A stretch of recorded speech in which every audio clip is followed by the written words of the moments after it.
All right, right back at it with, as promised, subrogation is the substitution of one person in the place of another with reference to a lawful claim, demand, or right, so that he who is substituted succeeds to the rights of the other in relation to the debt or claim in its rights, remedies, or securities.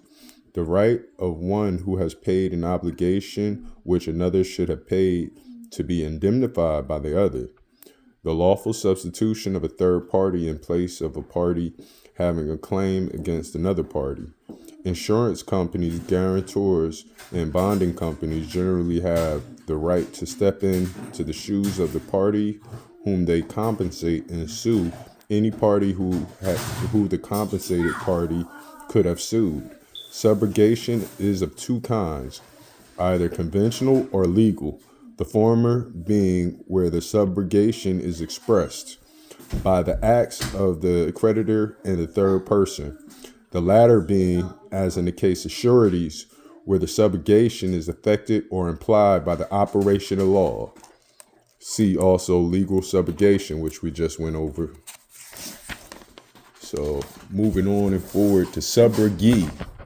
Subrogee is a person who is subrogated, one who succeeds to the rights of another by subrogation. And then let's go to subscribe. Literally to write underneath as one's name, to sign at the end of a document, also to agree in writing to furnish money or its equivalent, or to agree to purchase some initial stock in a corporation.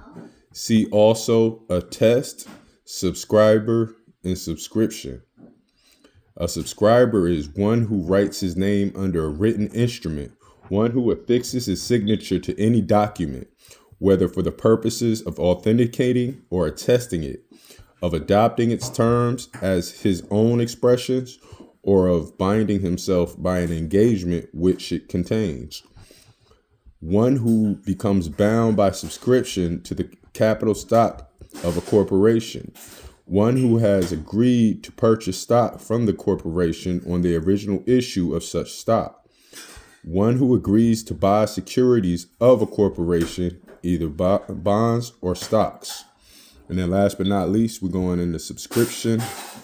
It's the act of writing one's name under a written instrument, the affixing one's signature to any document, whether for the purpose of authenticating or attesting it, of adopting its terms as one's own expressions, or of binding oneself by an engagement which it contains. A written contract by which one engages to take and pay for capital stock of a corporation, or to contribute a sum of money for a designated purpose, either gratuitously, as in the case of subscribing to a charity, or in consideration of an equivalent to be rendered as a subscription to a periodical, a forthcoming book, a series of entertainments, or the like. See also subscribe stock, subscriber, and compound terms below.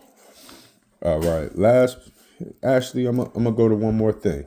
Let's go to attest. I ain't planning on this, so just bear with me. Freestyle a little bit. Gotta get better at this, huh?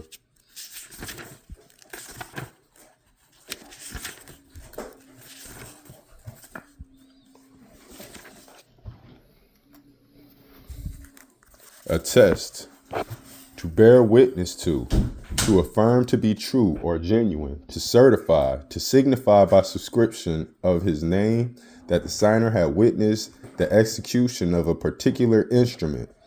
Also the technical word by which, in the practice in many of the states, a certifying officer gives assurance of the genuineness and correctness of a copy. Thus, an attested copy of a document is one that has been examined and compared with the original, with a certificate or a memorandum of its correctness, signed by the persons who have examined it. See of affirmation, jurat, oath, or verification. And then we'll skip down to attestation.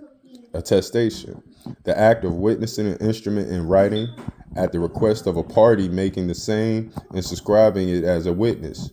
The act of witnessing the execution of a paper and subscribing the name of the witness in testimony of such fact. See affirmation, jurat, oath, or verification. We'll leave it there.